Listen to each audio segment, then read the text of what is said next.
ചങ്ങായിമാരെ അഡ്വക്കേറ്റ് ജ്യോതി രാധിക വിജയകുമാർ നമ്മളെ സംഘികള ചാണക സംഘികള കണ്ടം വഴി ഓടിക്കുന്ന ഒരു മനോഹരമായ സ്പീച്ചാണ് ഞാൻ നിങ്ങളെ കാണിച്ചു തരാൻ പോകുന്നത്. ഈ സ്പീച്ച് കുറച്ചു കാലം മുന്നത്തെ സ്പീച്ചാണെങ്കിലും ഈ കാലത്ത് നിങ്ങൾ കേട്ടിരിക്കേണ്ട ഒരു സ്പീച്ചാണിത്. കേരളത്തിലെ സംഘികളെ മാത്രമല്ല, ഗൾഫിലുള്ള കുറെ ചാണക സംഘികളില്ലേ, അവരൊക്കെ അഡ്വക്കേറ്റ് ജ്യോതി രാധിക വിജയകുമാർ നല്ല രീതിയിൽ കളിയാക്കുന്നുണ്ട്. എന്തായാലും നമുക്ക് ആ മനോഹരമായ സ്പീച്ച് ഒന്ന് കേട്ടിട്ട് വന്നാലോ. ഭൂരിഭാഗം ആളുകൾ ഗൾഫിലാണ് ജോലി ചെയ്യുന്നത്.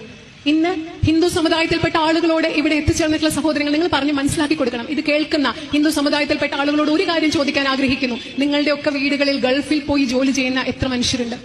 ഒരുപക്ഷെ ഗൾഫ് രാജ്യങ്ങളിൽ നിന്ന് കിട്ടുന്ന പൈസ കൊണ്ടും വിദേശ രാജ്യങ്ങളിൽ നിന്ന് കിട്ടുന്ന പൈസ കൊണ്ടുമാണ് ഇന്ന് വർഗീയത പറഞ്ഞ് കൊല്ലാൻ ശ്രമിക്കുന്ന പല ആളുകളുടെയും വീടുകൾ മുൻപോട്ട് പോകുന്നതെന്നുള്ള യാഥാർത്ഥ്യം മനസ്സിലാക്കണം. നാളെ വിദേശ രാജ്യങ്ങളിൽ, യൂറോപ്യൻ രാജ്യങ്ങളിൽ, ക്രിസ്തു മതത്തിനും ഇസ്ലാം മതത്തിനും പ്രാമുഖ്യമുള്ള രാജ്യങ്ങളിൽ നാളെ അവരൊരു നിയമം കൊണ്ടുവരികയാണ്. ഇന്ത്യ ഇവിടെ ചെയ്യുന്നത് ഇതാണ്, വംശഹത്യയാണ്. അതുകൊണ്ട് നാളെ ഈ രാജ്യങ്ങളിലേക്ക് ഹിന്ദു മതത്തിൽ ഒഴികെയുള്ളവർ മാത്രം ഇവിടെ ജോലി ചെയ്യാൻ വന്നാൽ മതി എന്ന് പറഞ്ഞാൽ ഇവിടെ ബിജെപിക്കും ആർഎസ്എസിനും വേണ്ട പണം എവിടെ നിന്ന് കിട്ടും? അത് മനസ്സിലാക്കണം. ഇപ്പോ ചെയ്യുന്നത് തിരിച്ച് മറ്റു രാജ്യങ്ങൾ ചെയ്തു കഴിഞ്ഞാൽ ഇന്ത്യയുടെ അവസ്ഥ എന്തായിരിക്കും? കേരളത്തിന്റെ അവസ്ഥ എന്തായിരിക്കും? ഈ ആർഎസ്എസ് ബിജെപിയിൽ പെടുന്ന ആളുകളുടെ കുട്ടികൾ എങ്ങനെ സ്കൂളിൽ പോകാൻ ഫീസ് കൊടുക്കും? അതുകൂടെ ആലോചിച്ചിട്ട് വേണം. ആർഎസ്എസും ബിജെപിയും ഹിന്ദുക്കൾക്കും ഇന്ത്യക്കാർക്കും വേണ്ടിയാണ് ഇതൊക്കെ ചെയ്യുന്നതെന്ന് തെറ്റിദ്ധരിക്കപ്പെട്ട മനുഷ്യർ ഇത് ചിന്തിക്കാൻ എന്നുകൂടി ഒരു വലിയ അഭ്യർത്ഥനയുണ്ട്. കാരണം മതത്തിന്റെ പേരിൽ മനുഷ്യനെ വിഭജിച്ചിട്ട് ഒരു രാജ്യവും മുന്നോട്ട് പോയിട്ടില്ല. മതത്തിന്റെ പേരിൽ രാഷ്ട്രമുണ്ടായാൽ ആ രാഷ്ട്രം വലിയ പുരോഗതി പ്രാപിക്കും എന്നതിന് ഒരു ചരിത്രമില്ല. അങ്ങനെയാണെങ്കിൽ മതരാഷ്ട്രമായി മാറിയ പാകിസ്ഥാൻ എന്തുകൊണ്ടാണ് 1971 വിഭജിച്ച് അവിടെ നിന്ന് ബംഗ്ലാദേശ് ഉണ്ടായത്? ഇത്രയും മതങ്ങൾ ഒരുമിച്ച് പോകുന്ന ഇന്ത്യ എന്തുകൊണ്ടാണ് ഇത്രയും വർഷങ്ങൾ കൊണ്ട് വളർന്ന് ഈ ബിജെപി ഗവൺമെന്റ് അധികാരത്തിൽ വരുന്നതിന് മുമ്പ് വരെ ഈ രാജ്യത്തെ ഏറ്റവും വലിയ സാമ്പത്തിക ശക്തിയായിട്ട് മാറിയത്? അതുകൊണ്ട് ഒരിക്കലും മതമല്ല, മതത്തിനുപരിയായി മനുഷ്യനെ ഒരുമിപ്പിക്കുന്ന ധാരാളം ഘടകങ്ങളുണ്ട്. ഇന്ത്യക്ക് ഇന്ത്യയായി നിലനിൽക്കണമെങ്കിൽ ഇവിടെ എല്ലാ മതങ്ങളിലും പെട്ട ആളുകൾ ഒരുമിച്ച് നിന്നേ മതിയാവൂ. ഇന്ത്യയുടെ സാഹോദര്യവും സഹിഷ്ണുതയും നിലനിന്നേ മതിയാവൂ. അല്ലെങ്കിൽ ഇന്ത്യ എന്ന രാജ്യം ഇല്ലാണ്ടായി പോകും. ഇത് ബിജെപി ആർഎസ്എസിന് അറിയാൻ വയ്യാഞ്ഞിട്ടാണ്. ഇവിടുത്തെ കൊച്ചു കുട്ടികൾക്കറിയാം ഇന്ത്യ എന്ന് പറയുമ്പോൾ നാനാത്വത്തിൽ വൈവിധ്യമാണ്, മതേതരത്വമാണ്, ജനാധിപത്യമാണ്. എന്തിനു വേണ്ടിയാണ് ഇവരിത് ശ്രമിക്കുന്നത്? അധികാരം കിട്ടാൻ വേണ്ടി മാത്രം. പറയാൻ കൃത്യമായ ഒരു രാഷ്ട്രീയ പ്രത്യയശാസ്ത്രമില്ല. അതുകൊണ്ട് മതത്തിന്റെ പേരിൽ മതം പറഞ്ഞ് ജനങ്ങളെ വിഭജിക്കുകയാണ്. എങ്ങനെയാണ് ഇത് പറയേണ്ടതെന്ന് അറിയില്ല. കാരണം ഉള്ളിൽ അത്രമാത്രം വിഷമമുണ്ട്, തീയുണ്ട്. ഒരു രാജ്യം, ലോകം മുഴുവൻ ആദരിക്കുന്ന ഒരു രാജ്യം, ലോക മുഴുവൻ അഭിമാനത്തോടുകൂടി ബഹുമാനത്തോട് കണ്ടിരുന്ന ഒരു രാജ്യത്തെ ജനങ്ങളെ, മനുഷ്യരെ പ്രത്യേകിച്ച് ഒരു കാരണവും ഇല്ലാതെ ഇങ്ങനെ ഇഞ്ചിഞ്ചായി മനുഷ്യന്റെ മനസ്സിൽ ഭീതിയും വേദനയും നിറയ്ക്കുമ്പോൾ വല്ലാത്ത വിഷമമുണ്ട്, ആശങ്കയുണ്ട്. എന്തിനാണ് ഇവരിത് ചെയ്യുന്നതെന്ന്. ഈ പറയുന്ന മനുഷ്യർ, ഈ പറയുന്ന പ്രത്യയശാസ്ത്രത്തിൽ വിശ്വസിക്കുന്നവർ ഒരല്പം പോലും ഈശ്വര വിശ്വാസികളോ ദേശസ്നേഹികളോ ആണെന്ന് നമുക്ക് പറയാൻ സാധിക്കുമോ? യഥാർത്ഥ ഈശ്വര വിശ്വാസിക്ക്, യഥാർത്ഥ ദേശസ്നേഹിക്ക്, യഥാർത്ഥ ജനസ്നേഹിക്ക്, മനുഷ്യ സ്നേഹിക്ക് ഇങ്ങനെ ചെയ്യാൻ പറ്റുമോ? അതുകൊണ്ട് നമ്മൾ ആദ്യം ഈ യാഥാർത്ഥ്യം മനസ്സിലാക്കണം.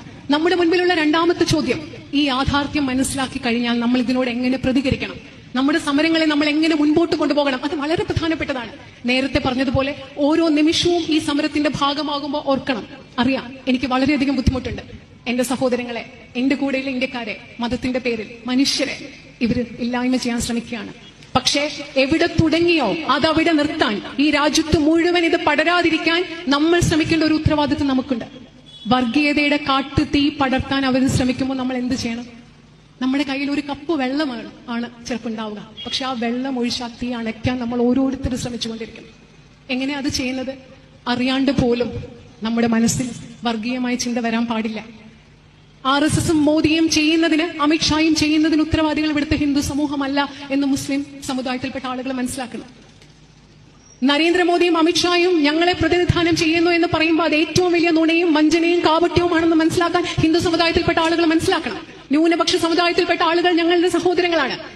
മതരാഷ്ട്രമായ പാകിസ്ഥാനിലേക്ക് പോവാതെ മതേതര രാഷ്ട്രമായ ഇന്ത്യയിൽ ജീവിക്കും എന്നുറച്ച തീരുമാനമെടുത്ത മനുഷ്യരുടെ കൂടെ നിൽക്കേണ്ടത്, അവരെ ചേർത്ത് പിടിക്കേണ്ടത്, മനുഷ്യരായി അവരുടെ കൈ പിടിച്ചു നിൽക്കേണ്ടത് ഞങ്ങളുടെ ഉത്തരവാദിത്തമാണെന്ന് ഭൂരിപക്ഷ സമുദായത്തിൽപ്പെട്ട ആളുകൾ, ഇന്ത്യക്കാർ മനസ്സിലാക്കണം. എത്ര വിഭജിക്കാൻ ശ്രമിച്ചാലും വിഭജിക്കുന്നതിലൂടെ ഈ രാജ്യത്തെയാണ് അവർ ഇല്ലായ്മ ചെയ്തുകൊണ്ടിരിക്കുന്നത്. ഒരു സമുദായത്തിന് നേരെ വിരൽ ചൂണ്ടി ഈ രാജ്യത്തെയാണ് അവർ ഇല്ലായ്മ ചെയ്തുകൊണ്ടിരിക്കുന്നത്. ഈ രാജ്യത്തെ ജനങ്ങൾ മനസ്സിലാക്കണം. ഇതല്ലാണ്ട് നമ്മുടെ മുമ്പിൽ വേറെ വഴിയില്ല. നമ്മൾ എങ്ങനെയാണ് ആലോചിച്ച് നോക്കും, നമ്മൾ എങ്ങനെയാണ് ഇതിനെ എതിർക്കുക എന്നുള്ളത്? വേറെ ഒരു വഴിയുമില്ല. നമ്മൾ സഹന സമരത്തിന്റെ പാതയിലൂടെ, സ്വാതന്ത്ര്യ സമരത്തിൽ നമ്മൾ മുൻപോട്ട് പോയപ്പോൾ ഇഷ്ടംപോലെ വളരെയധികം ത്യാഗങ്ങളും നഷ്ടങ്ങളും നമുക്ക് സഹിക്കേണ്ടി വന്നിട്ടുണ്ട്. ഇപ്പോഴും നമ്മൾ സഹിക്കുകയാണ്. എന്തിനു വേണ്ടിയാണ്? നമ്മുടെ രാജ്യത്തിന് വേണ്ടിയാണ്, നമ്മുടെ മനുഷ്യരെ സംരക്ഷിക്കാൻ വേണ്ടിയാണ്, നമ്മുടെ രാജ്യം ഇങ്ങനെ നിലനിൽക്കാൻ വേണ്ടിയാണ്. അതുകൊണ്ട് ഈ സമരത്തിന്റെ പാതയിൽ മുൻപോട്ട് പോകുമ്പോൾ എന്തൊക്കെ പ്രകോപനം ഉണ്ടായാലും, എന്ത് പ്രതിസന്ധി ഉണ്ടായാലും, എന്ത് വെല്ലുവിളി ഉണ്ടായാലും, എന്ത് ബുദ്ധിമുട്ടുണ്ടായാലും RSS ഈ രാജ്യത്ത് പടർത്താൻ ശ്രമിക്കുന്ന വർഗീയതയുടെ കാട്ടുതീ ആളിക്കത്തിക്കുന്നതിൽ ഒരു തരമ്പ് പോലും നമ്മളിൽ ഒരാൾ പോലും പങ്കാളിയാവരുത്. അഭ്യർത്ഥനയാണ്. ബുദ്ധിമുട്ടാണെന്നറിയാം, വളരെ വിഷമം പിടിച്ചതാണ്. എങ്ങനെയാണ് ഇത്രയും നേരിടേണ്ടി വരുമ്പോൾ പ്രകോപനമില്ലാതെ നമ്മൾ ഇരിക്കുക? അറിയാം, ബുദ്ധിമുട്ടാണ്. പക്ഷെ ഈ സമയത്ത് ഏറ്റവും കൂടുതൽ സംയമനം നമ്മൾ പാലിച്ചേ പറ്റും. അല്ലെങ്കിൽ അവർ ഈ രാജ്യത്തെ മുഴുവൻ ഇല്ലാണ്ടാക്കും, രാജ്യത്തെ മുഴുവൻ മനുഷ്യരെ ഇല്ലാണ്ടാക്കും. കാരണം അവർക്ക് രാജ്യത്തെപ്പറ്റി ചിന്തയില്ല. ഇന്ത്യക്ക് നാളെ എന്ത് സംഭവിക്കുന്നു എന്ന് അവർക്ക് ചിന്തയില്ല. ഇവിടുത്തെ കുട്ടികൾക്ക് എന്ത് സംഭവിക്കുന്നു എന്ന് ചിന്തയില്ല. ഈ രാജ്യത്തെപ്പറ്റി അവർക്ക് ചിന്തയില്ല, ഒരു തരുമ്പ് പോലും ചിന്തയില്ല. അതുകൊണ്ട് അവർക്ക് എന്തും ചെയ്യാം. പക്ഷെ നമുക്ക് നമ്മുടെ രാജ്യത്തോട് സ്നേഹമുണ്ട്. ഇവിടെ ഇരിക്കുന്ന സാധാരണ മനുഷ്യരായ നിങ്ങൾക്കും എനിക്കും എന്റെ രാജ്യത്തോട് സ്നേഹമുണ്ട്. അതുകൊണ്ട് ഈ രാജ്യത്തെ നശിപ്പിക്കാൻ നമ്മൾ സമ്മതിക്കില്ല. ആ ദൃഢനിശ്ചയം നമ്മുടെ മനസ്സിലുണ്ടാവുന്നു. മറ്റൊരു പ്രധാനപ്പെട്ട കാര്യം ആദ്യം പറഞ്ഞ സ്ത്രീകളുടെ കാര്യമാണ്. ഈ സമരങ്ങളുടെ ഏറ്റവും വലിയ ശക്തി എന്ന് പറയുന്നത് പെൺകുട്ടികളാണ്. പെൺകുട്ടികൾ വന്ന് മുദ്രാവാക്യം വിളിക്കുമ്പോൾ കിട്ടുന്ന ഒരു ഊർജ്ജം അത് പറഞ്ഞറിയിക്കാൻ സാധിക്കില്ല. ഇത് നമ്മുടെ സമൂഹത്തിൽ സ്ത്രീകൾക്ക് ധാരാളം അനീതി നേരിടേണ്ടി വരുന്നുണ്ട്. പക്ഷെ ആ അനീതികളെ ഒക്കെ തിരുത്താനുള്ള ഒരു അവസരമായിരിക്കണം ഈ സമരം. നമ്മുടെ പെൺകുട്ടികളെ വിവാഹം കഴിക്കാനും കുഞ്ഞുങ്ങൾ ഉണ്ടാവാനും കുട്ടികളെ വളർത്താനും വേണ്ടി മാത്രമുള്ളവരല്ല, അതൊക്കെ അവരുടെ ജീവിതത്തിന്റെ ഭാഗമാണ്. പക്ഷെ അതുപോലെ തന്നെ ഈ രാജ്യത്തിനും സമൂഹത്തിനും വലിയ സംഭാവന ചെയ്യാൻ കഴിവുള്ളവരാണ് ഇന്നത്തെ പെൺകുട്ടികളും സ്ത്രീകളും. ആ ശക്തി തിരിച്ചറിയണം. ഇവിടെ എത്തിച്ചേർന്നിട്ടുള്ള ഓരോ പെൺകുട്ടിയും സ്വന്തം കഴിവ് തിരിച്ചറിയണം. എന്റെ ഉള്ളിൽ വലിയ കഴിവുണ്ട്, ശക്തിയുണ്ട്, അത് ഞാൻ ഈ രാജ്യത്തിന് വേണ്ടി വിനിയോഗിക്കും. രാഷ്ട്രീയത്തെ പറ്റി ഞാൻ ചിന്തിക്കും, എന്റെ സമൂഹത്തെ പറ്റി ഞാൻ ചിന്തിക്കും, എന്റെ വീടിനെയും കുട്ടികളെയും പറ്റി ഞാൻ എങ്ങനെ ചിന്തിക്കുന്നു അതുപോലെ എന്റെ സമൂഹത്തെ പറ്റി ഞാൻ ചിന്തിക്കും എന്ന് ബോധ്യമുണ്ടാവണം. എനിക്ക് 2ാം ക്ലാസ്സിൽ പഠിക്കുന്ന ഒരു മകനുണ്ട്. അവനെ നോക്കുന്നത് പോലെ പ്രധാനപ്പെട്ടതാണ് എനിക്ക് ഈ സമരത്തിൽ പങ്കെടുക്കുന്നത്. കാരണം ഇത് എന്റെ രാജ്യത്തിനും എന്റെ രാജ്യത്തെ മനുഷ്യർക്ക് വേണ്ടിയുള്ള സമരമാണ്. ഈ രാജ്യത്തോട് പ്രതിബദ്ധതയില്ലാതെ നമുക്ക് ആർക്കും ഒരു നിമിഷം പോലും ഇന്നത്തെ കാലഘട്ടത്തിൽ ജീവിക്കാനാവില്ല. അത് സ്ത്രീകൾ മനസ്സിലാക്കണം. സ്ത്രീകൾക്ക് തുല്യസ്ഥാനം കൊടുക്കാൻ, സ്ത്രീകളെ സമൂഹത്തിന്റെ മുഖ്യധാരയിൽ കൊണ്ടുവരാൻ, ഞങ്ങളെപ്പോലെ തുല്യരാണ് പെൺകുട്ടികളും സ്ത്രീകളും എന്ന് കാണാൻ ഈ സമൂഹത്തിലെ പുരുഷന്മാർക്കും പൊതുസമൂഹത്തിനും സാധിക്കണം. അതും കൂടി നമ്മളെ മനസ്സിലാക്കുന്ന ഒരു സമരമാണിത്. അതുപോലെ ഈ രാജ്യത്തെ നിങ്ങൾക്കറിയാം, BJPക്ക് കേരളത്തിൽ ഇപ്പോൾ ഒരു പ്രസിഡന്റ് ഉണ്ടായി. അദ്ദേഹത്തിന്റെ ജാതി പറഞ്ഞാണ് BJPയിൽ അടി നടക്കുന്നത്. ഈ മനുഷ്യരാണ് ഹിന്ദു സമുദായത്തെ ഒറ്റക്കെട്ടായി സംരക്ഷിക്കാൻ പോകുന്നതെന്ന് ആലോചിച്ച് നോക്കൂ.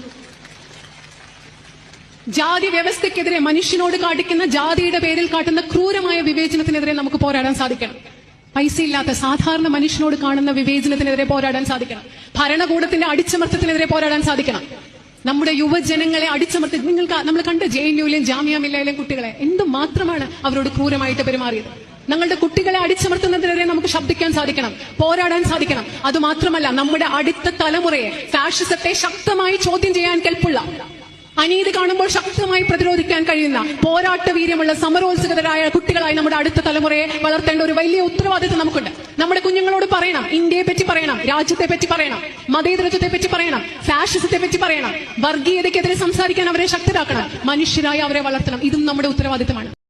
എത്ര മനോഹരമായിട്ടാണ് അഡ്വക്കേറ്റ് ജ്യോതിരാധിക വിജയകുമാർ സംഘികളെ, നമ്മുടെ ചാണക സംഘികളെ കണ്ടം വഴി ഓടിച്ചത്. ഇന്നത്തെ കാലത്തുണ്ടല്ലോ, ഇവരെ പോലുള്ള വനിതകളാണ് സംഘികൾക്കെതിരെ ശക്തമായി രംഗത്ത് വരേണ്ടത്. എന്തായാലും കേരളത്തിൽ ഇവരെ പോലത്തെ ഒരുപാട് വനിതകൾ സംഘപരിവാറിനെതിരെ ശക്തമായി രംഗത്ത് വരുന്നുണ്ട്. പക്ഷേ ദൗർഭാഗ്യവശാൽ ഉത്തരേന്ത്യയിലുണ്ടല്ല ഇതുപോലുള്ള വനിതകൾ ഒരുപാടൊന്നുമില്ല.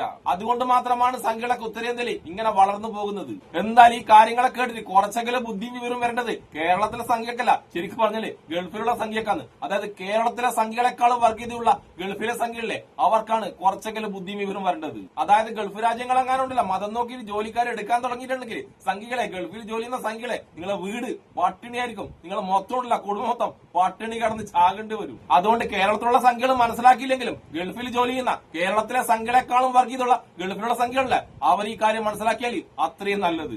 അപ്പോഴെന്തായാലും ഇവിടെ കണ്ണൂരുണ്ടല്ലോ നല്ല ഇടിയും മഴയാണ്. അതുകൊണ്ട് തൽക്കാലം ഞാനിവിടെ നിർത്തുന്നു. എന്തായാലും അഡ്വക്കേറ്റ് ജ്യോതിരാധിക വിജയകുമാറിനും എന്നെ ഇഷ്ടപ്പെടുന്ന എല്ലാവർക്കും എൻ്റെ ഒരു നല്ല സുലാൻ.